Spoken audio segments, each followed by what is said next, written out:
Pronto. Não está pronto. Então, eu tenho uma anti-pergunta que até está pronta. Que talvez vai te deixar até meio nervoso. Mas é sincera, viu? Por que o povo evangélico é tão ignorante quanto a esse assunto? Nós somos maioria. Podemos colocar quem quisermos no poder e não seria o caso de instruir este povo a eleger realmente um servo de Deus para governar o nosso país. Pelo amor de Deus, que Deus nos salve de mais evangélicos no poder. O povo evangélico é ininsinável. É ininsinável. A prova disso é essa pergunta. Essa é a pergunta de uma pessoa que não aprende. Porque quem aprende não faz essa pergunta. Nem tem essa ambição narcisística, messiânica, somos maioria, nem tem a megalomania da tomada desse poder para uma corja religiosa. Não tem essa consciência de alguém que não entendeu nada a mim, então ele não entendeu nunca. Não é nem hoje, ele não me compreendeu a vida inteira. Porque eu só me repito nesse quesito. E vou me repetir até o último dia da minha vida, que eu duvido que surja em mim uma outra convicção para além dessa que eu tenho sobre esse aspecto. Roda então, Kenneth Reagan. Bom, gente, nós estamos de volta e a última questão aqui foi sobre por que os evangélicos, sendo maioria, não elegem um presidente da República. Enquanto isso, o calor aqui está grande, eu fui ali trocar a roupa que eu estava me liquefazendo embaixo daquela camisa. Isso é total ignorância histórica, ignorância até mesmo daquilo que a gente vem conversando esses 2 anos a fio aqui no Papo de Graça, em relação ao que, por exemplo, eu falei a minha vida inteira sobre o assunto. Então aqui no Papo de Graça, só para a gente ser pedagógico com essa questão, considerando que nós estamos entrando num ano eleitoral, a gente apresentou aquela quantidade enorme de documentários e comentários sobre o processo de constantinianização do que antes era o movimento de Jesus e virou cristianismo. O que transformou o movimento de Jesus no cristianismo foi a intervenção e a cooptação política feita pelo imperador Constantino.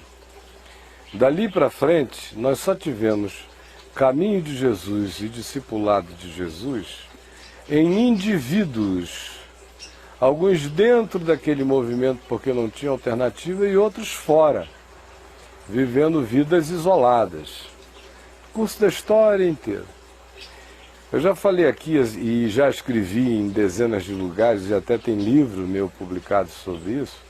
Por exemplo, tem um livro meu esgotado chamado A Bíblia e o Impeachment, que eu escrevi em 10 dias na época antes do impeachment do Collor, porque os evangélicos eram todos contra o impeachment do Collor.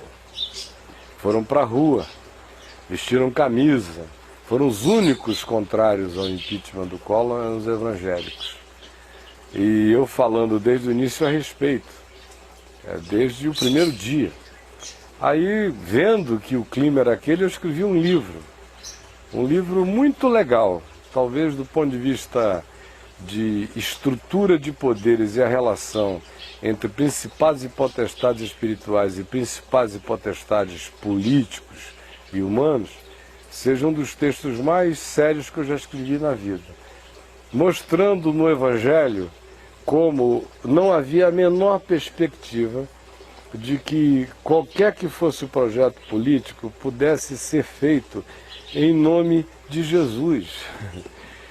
Eu tenho o direito e muitas vezes o dever de me engajar politicamente em alguma coisa visando o bem social, se eu tenho consciência, se eu tenho disposição, se eu tenho vocação, se eu carrego um espírito solidário e sincero em relação à vontade de me doar pelo bem comum, é sinal de uma vocação política minha, isso deve se tornar um dever meu participar. Agora, isso deve ser feito em meu nome. Deve ser feito em nome do homem, não em nome de Deus. Deus não está aí para ideologizar, nem ungir, nem abençoar nenhum modelo político. Os modelos políticos são circunstanciais, são conjunturais, são passageiros e são divisivos. Partido, parte. E a minha pergunta é: a que partido Deus se associará? Comigo. Ele começará a separar o joio do trigo a partir da política? Em que mente pode surgir isso como alguma coisa que carrega o sentido do Evangelho? Além disso, historicamente falando, a gente viu que de Constantino para cá, a fé em Jesus serviu para ungir todos os modelos políticos que já apareceram.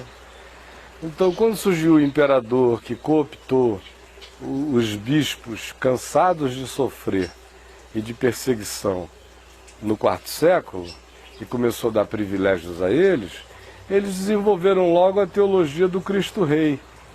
E o Constantino passou a ser chamado de 13º apóstolo.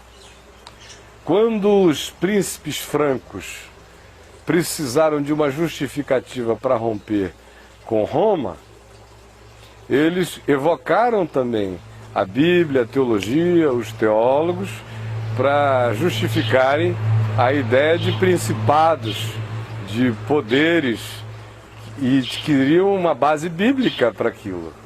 Quando a monarquia inglesa quis se separar do papado, desenvolveram uma teologia, não só uma teologia teológica, mas uma teologia do ponto de vista conjugal, para justificar uma nova ética contrária do Vaticano, que desse liberdade para que a monarquia inglesa se divorciasse e não perdesse o poder nem a ascendência espiritual sobre a Igreja da Inglaterra. Arranjaram algo que justificasse aquilo tudo e ungisse aquela monarquia naquelas circunstâncias. Não estou nem dizendo que o tema fosse importante, o tema era ridículo. O que eu estou dizendo é que, apesar do tema ser ridículo, não era ridículo para a religião, e não sendo ridículo para a religião, faz-se qualquer coisa para haver uma adaptação da ideia de Deus ao modelo necessário. A democracia. Democracia, de todas as formas de governo que os humanos já pensaram e imaginaram, é a pior e a melhor de todas. É a pior porque dá um trabalho danado fazer uma gestão democrática. E é a melhor porque é a única alternativa ao que seja tirania, continuidade, casuísmo, abuso, de qualquer que seja a natureza ideológica.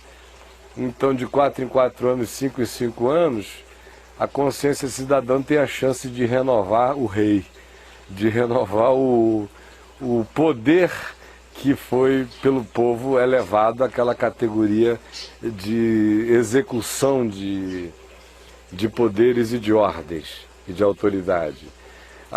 Quando veio o governo, por exemplo, comunista do Fidel Castro em Cuba, pelo amor de Deus, na década de 60, década de 70, os livros que você lia de teologia liberal eram todos livros do tipo Cristo vive em Cuba. E fazer uma associação até de Che Guevara. De tudo. Cristo vive em Cuba. Aí os paredões e mortes, assassinatos, não sei o que, tudo fazia parte de uma justiça que em qualquer lugar da Terra era violação de direitos humanos, mas em Cuba era purificação social. Então, o governo Bush, para a gente não ir longe, eu estou dando galopes, assim, só simbólicos, marcos. O governo Bush, para a gente não ir muito longe, né? Não fazer uma viagem tão minuciosa. Antes do Bush, o governo militar aqui no Brasil foi ungido pelos evangélicos, o tempo que durou. E o sacerdote mor, o sumo pontífice mor da relação entre os evangélicos e a ditadura era o pastor Nilson do Amaral Fanini. Era o sumo pontífice entre a ditadura e os evangélicos. Os evangélicos todos, com exceção de um bolsãozinho que ficou rejeitado, todos entraram de cabeça dizendo aleluia, meu general. Aí vem o governo Bush, dando um outro salto, galopante. Ele foi eleito no primeiro mandato, por causa do pinto,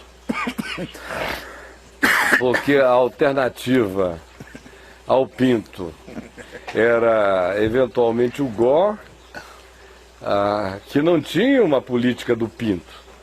Ele só era aquele cara que dizia, não, o meu governo vai estar aberto para discutir a situação dos homossexuais. Numa lista de 150 temas, tinha aquele teminha lá. Por causa daquele tema, mesmo o cara sendo uma anta, como o Bush é... E com orelha de abano, pior ainda, né? Eles preferiram o Bush ao Al Gore. Aí vocês vejam que esses 8 anos... Trocaram o pinto pelo Tomahawk. Esses 8 anos geraram. No meio dessa escolha veio o 11 de setembro. Aí eu digo, bom, com o 11 de setembro pode ser que esses caras acordem e na próxima eleição não elejam o Bush de novo.